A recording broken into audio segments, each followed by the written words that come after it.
Hello everyone, welcome to our channel Kumari kitchen.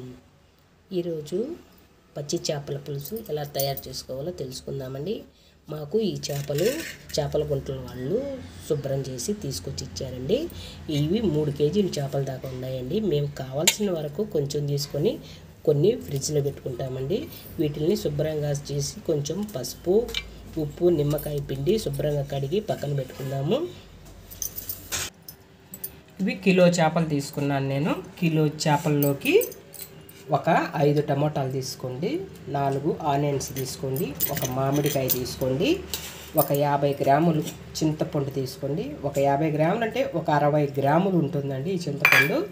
ఒక 60 గ్రాములు చింతపండు తీసుకోండి. ఇవి ఈ సైజు అల్లం ముక్క తీసుకోండి. ఒక 4 పచ్చిమిరపకాయలు ఈ సైజు తెల్లగడ్డ తీసుకుందాం. ఈ టమోటాలని, ఆనియన్స్ని పేస్ట్ చేసుకోవాలండి.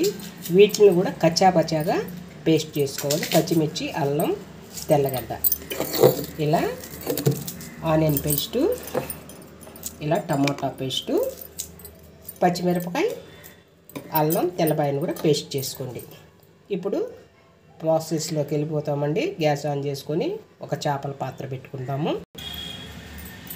ఇప్పుడు గ్యాస్ ఆన్ చేసుకొని ఎడలపాటి పాత్ర పెట్టుకోండి. చేపల కూరకి ఆయిల్ ఎక్కువ పడుతుందండి. కొద్దిగా ఆయిల్ కొంచెం బాగా వేడి అవ్వనివ్వండి.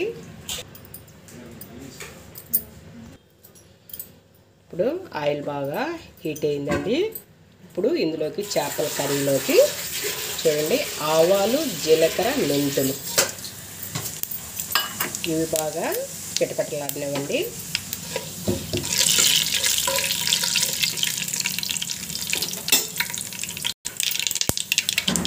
ఒక 4 ఎండుమిర్చి వేసుకోండి. కొంచెం కరివేపాకు వేసుకోండి. మనం ముందుగా పేస్ట్ వేసుకున్న ఆనియన్ పేస్ట్ వేసుకోండి. ఇప్పుడు టమాటాలు పేస్ట్ వేసుకోండి. పచ్చిమిరపకాయలు, అల్లం, వెల్లుల్లి పేస్టు వేసుకోవాలి. ఇవి బాగా పచ్చివాసన పోయి ఆయిల్ డివైడ్ అయ్యేంత వరకు బాగా ఫ్రై అవ్వాలి. అప్పుడే చేపల కర్రీకి సూపర్ రుచి వస్తుందండి. చాలా బాగుంటుంది. 5 స్టార్ హోటల్ మించిన టేస్ట్ మన ఇంట్లోనూ ఉంటుందండి. అంత బాగుంటుంది ఈ కర్రీ. ఇలా ట్రై చేయండి మీరు కూడా. ఒక్కసారి ఇలా చేశారంటే మాత్రం మీరు మళ్ళీ మీకు చేపలు దొరికినప్పుడల్లా ఇలాగే చేసుకుంటారండి. అంత బాగుంటుంది. ఇది ఈ కూర మన పాతకాలం అమ్మమ్మ, నానమ్మలు చేసే కర్రీ. చాలా అంటే చాలా బాగా చేస్తారండి వాళ్ళు. చేపల పులుసు కదండి. చేపల పులుసులో కొంచెం ఎంగ వేయండి. పులుసు సూపర్ రుచిగా కుదురుతుందండి. ఇలా ఎంగ వేసినందువల్ల టేస్ట్ పెరుగుతుంది, కమ్మటి స్మెల్ ఉంటుంది. చేపల కర్రీలోకి ఈ ఉప్పు అయితే చూడండి, ఈ ఉప్పు చాలా వెరైటీగా ఉంది కదండి. దీని పేరు రాక్ సాల్ట్. ఈ సాల్ట్ మన చేపల కర్రీలోకి చాలా అంటే చాలా టేస్ట్ని పెంచుతుందండి. చూడండి కలర్ కూడా ఎంత బాగుంటుందో. ఇవి మన ఉప్పు మామూలు ఉప్పులాగా కాకుండా టేస్ట్ వచ్చే ఉప్పు అండి. ఇది టేస్ట్కి సరిపడిన ఉప్పును వేసుకోండి. చూడండి ఉప్పు ఎలా వెరైటీగా ఉంటుందండి. మనము రాక్ సాల్ట్ అని అడిగితే మనకి ఫ్యాన్సీ షాపుల్లో ఉంటాయండి. చాలా టేస్ట్ పెంచే ఉప్పు అండి ఇది. ఇప్పుడు ఒక స్పూను పసుపు వేసుకొని, ఇది చిన్న స్పూన్ అండి, అందువల్ల నేను 1 స్పూన్ వేసుకున్నాను. మీది పెద్ద స్పూన్ అయితే 1/2 స్పూన్ వేసుకోండి. ఇప్పుడు స్పైసీగా కారం, మీ కారానికి తగ్గట్టు కారాన్ని వేసుకోండి. చేపల కూర కాబట్టి స్పైసీగానే ఉండాలండి.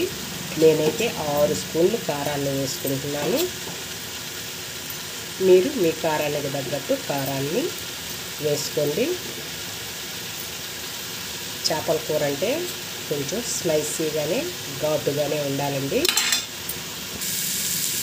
ఇప్పుడు మనకి ఆయిల్ బాగా డివైడ్ అయిందండి. ఇప్పుడు ఒక 1/2 స్పూను పెప్పర్ పౌడర్ వేసుకోండి.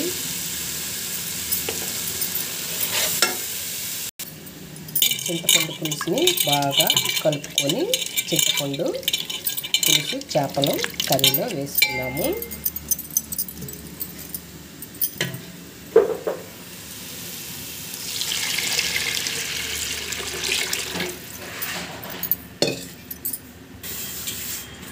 చింతపండు పులుసు వేసుకున్నాక ఒక హాఫ్ గ్లాసు వాటర్ని వేసుకోండి. పులుసు బాగా తెల్లిన తర్వాత చేపలని యాడ్ చేసుకున్నట్లయితే మనకి ముక్క విరగకుండా ముక్క పర్ఫెక్ట్గా వస్తుందండి పులుసు.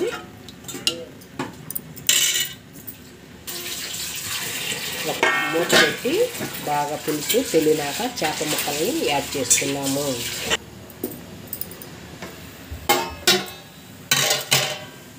ఇప్పుడు ఇలా పులుసు ఉడుకుతున్నప్పుడుని ఈ చేప ముక్కల్ని వేసుకోండి. మనకి ముక్క బాగా విరగకుండా ముక్క పర్ఫెక్ట్గా ఉడుకుతుంది.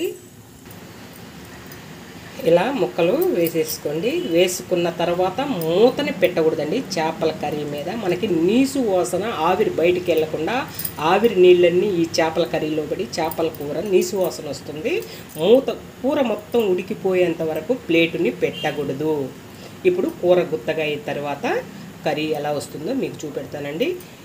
ప్లీజ్ ఈ చేపల కర్రీ మీకు నచ్చినట్టయితే ప్లీజ్ లైక్ చేయండి, షేర్ చేయండి, సబ్స్క్రైబ్ చేయండి.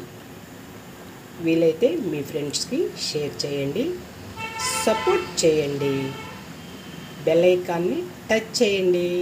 ఓకేనండి, మరొక రెసిపీతో మళ్ళీ రేపు కలుసుకుందాం. Okay, bye. ఇప్పుడు మనకి ఒక 50% కర్రీ ఉడికిన తర్వాత మామిడికాయని యాడ్ చేసుకోండి. చూడండి, పులుసు ఉడికిన తర్వాత మనము చేప ముక్క యాడ్ చేసినట్లయితే మనకి ముక్క విరగకుండా ఎంత పర్ఫెక్ట్గా వస్తుందో చూడండి.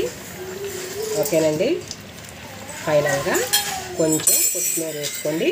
మీకు నచ్చినట్టయితే ప్లీజ్ సబ్స్క్రైబ్.